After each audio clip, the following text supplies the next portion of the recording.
We have another longtime NHL veteran on waivers today. Plus, could the Nashville Predators be facing a full rebuild? According to Elliotte Friedman, they only have a couple of players that are considered untouchables as we approach the NHL trade deadline. We'll discuss what moves they could make coming up next.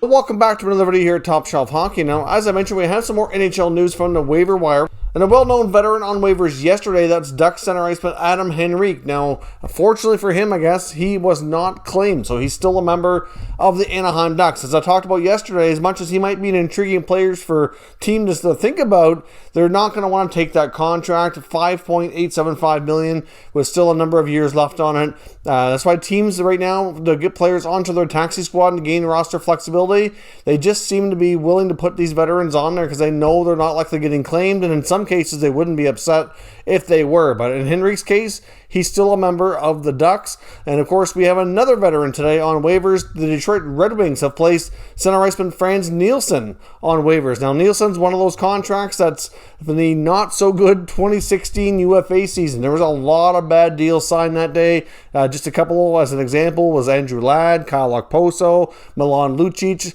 A lot of those contracts that were signed that day have either since been bought out or traded and are just completely toxic to the teams that still hold those deals. Louis Eriksson's another one. So Nielsen, another guy going through waivers here for Detroit. I would suspect he likely does not get claimed given the fact that he's not being overly productive. He's getting up there in years and still has too much term money left on his contract. But again, it gives Detroit more flexibility. So we'll see, but I doubt anybody bites. But we'll find out at noon Eastern time tomorrow. Now, as I mentioned on Saturday headlines here on Hockey Night in Canada, Elliotte Friedman made mention of the Nashville Predators. Now, of course, they're already a team that we've talked about here in the last week or so, on various occasions because they have some intriguing players. But primarily, we've talked about Mattias Ekholm as being a trade target, given the fact that Nashville is sitting low in the standings, likely not making the playoffs, and are considering, either rebuilding or resetting or retooling, whatever you want to call it. They're making some big changes, or at least are rumored to be considering that. We've seen reports and comments from the CEO of the team as well,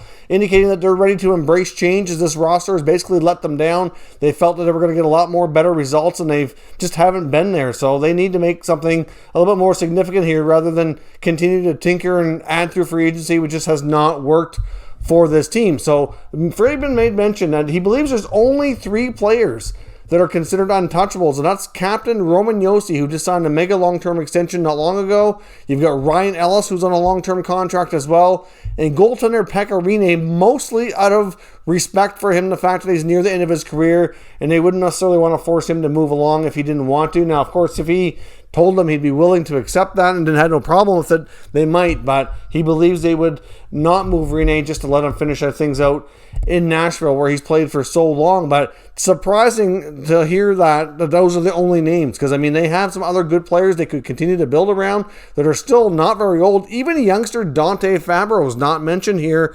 We figured the other day when we were talking about an Ekholm trade about the expansion draft implications that they could protect Josi and Ellis, and that many feel that they would protect Fabbro over Ekholm, so it would make more sense to trade him sometime now between now and the deadline, so that they don't have to have that conversation later on and have to deal with losing him in expansion. So, for teams acquiring him, Ekholm's a very attractive piece, as I mentioned. So I think he'll get lots of interest, and I have no doubt that they'll get a deal that's satisfactory, and he likely will be dealt. But looking at these other guys that we haven't really talked about yet, we're looking at guys like in the forward group. That means there's no forwards that are considered untouchable in Nashville. You got some big contracts like Ryan Johansson and Matt Duchene that I mentioned before could be considered tradable, but the only problem is who's going to want those contracts for underperforming $8 million center icemen? I don't think there's too many teams out there that would be willing to take that on. Maybe if you add some sweeteners and some salary retention and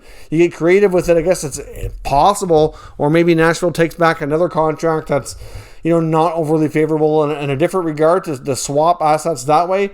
I won't say anything is untradeable per se, but very unlikely, very difficult to find moves regarding those players. But looking at guys like Filip Forsberg, you get Victor Arvidsson, for example. Those are some attractive scoring wingers who could very well, big pieces on other teams as well. Like I mentioned, you get Dante, Fabbro. You still got some other guys as well, like UC Saros in between the pipes. He's still relatively young. You get Mark Borowiecki, could be an interesting piece for a playoff run to add some veteran leadership and grit on the back end. Of course, we had previously touched on some potential pending UFAs like Granlund and Howla being tradable assets as well. I think there's a pretty good chance they would get picked up, given the fact that there's very low risk. The price tag wouldn't be too crazy high.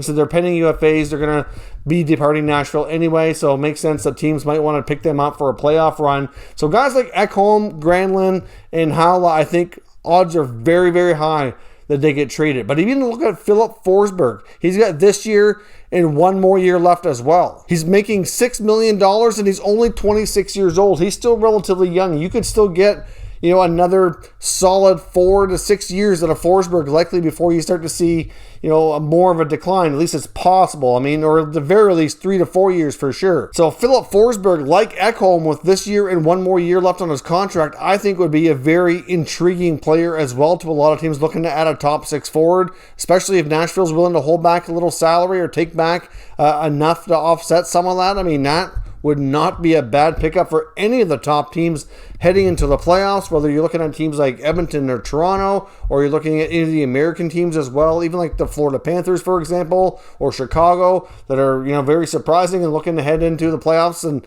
maybe do some damage here. Guys like that would be very attractive. Even a Victor Arvidsson, for example. Arvidsson's still relatively young. He has 4 more years left on his contract. He's making less than $5 million. Victor Arvidsson's only 27 years old. He's hit 30 goals before. Another player that seems to be very intriguing. So we've already named 3 guys that I think are pretty safe to say will get moved. But when you throw in those other wingers and the potential of a Duchesne or a Johansson, we could see a major overhaul here. And even if the dismantling doesn't all happen between now and the NHL trade deadline, it could continue into the offseason when teams have more flexibility, and it could continue into next year as well as a little bit more term comes off of some of these deals, because clearly there's some attractive pieces there. And if you get them in a different system on a different team with a fresh start, there very well could be a situation where the grass could be greener on the other side and they could get their careers back on track and get more of an opportunity. Like I said, Duchesne and Johansson are probably a little bit less likely to get moved based on how much they're making and how much term is still left. But there's a lot of attractive pieces there. The one thing that David Poile has done well, outside of dipping into free agency, like the Duchesne contract, for example, or some of the deals he's made, like the Kyle Turris experiment didn't work out.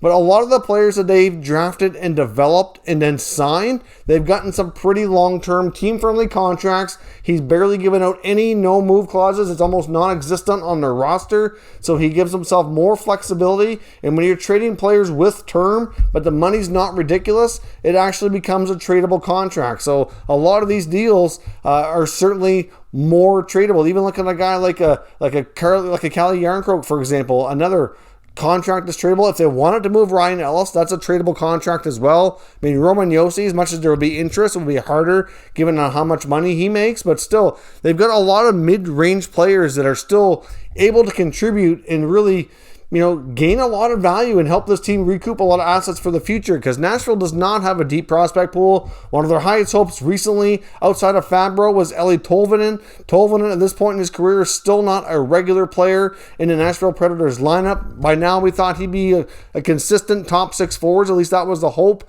and belief after his development within a couple of years after being drafted. So obviously that is disappointing for Nashville as well, that he hasn't quite turned out to be the player yet, at least, that they were hoping he would be. So when you're looking at teams that are poised to make runs for the playoffs, obviously, like I said, you're looking at a couple of top teams in Canada. You're looking at Toronto. Edmonton could probably use an extra winger. You're looking at other teams in the U.S., like I mentioned, Florida and Chicago as potential destinations.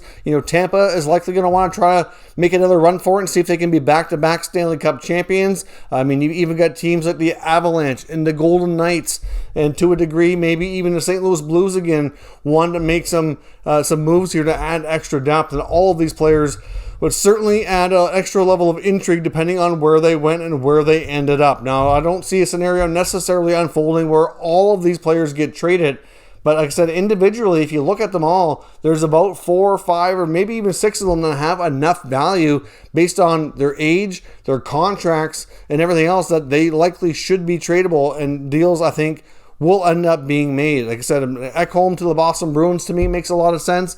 That's a deal that I would keep an eye on for as well. So certainly this team is going to be very busy. Many people feel that David Poile could very well stick around as GM to take them through the next wave here. I wouldn't be completely shocked if the team decided to go in a different direction. That's difficult to say who is the right person to lead there. But ultimately, this team needs to go through some change. They haven't been cutting it, and this year it's turned out to be even worse. Unfortunately for them, they do have a couple of albatross contracts, at least in my opinion, like Johansson and Duchesne. It's kind of weighing them down, but if they can move on from a lot of the other ones and they have to stick with them for a little bit longer, at least it's not quite so bad if they can get some other young offensive players that might be able to rejuvenate things and kick things up into a higher gear here. So let me know where you see some of these Nashville players heading. Do you see them heading into a full tear down, like a full rebuild where only a few players are deemed to be untradeable here? Let me know your thoughts down in the comments and we'll discuss further. If you're new to the channel, consider subscribing and turning on your notifications so you don't miss any future content, and give this video a thumbs up if you enjoyed it. I'd appreciate it if you did. As always, thank you for watching, and I'll catch you next time.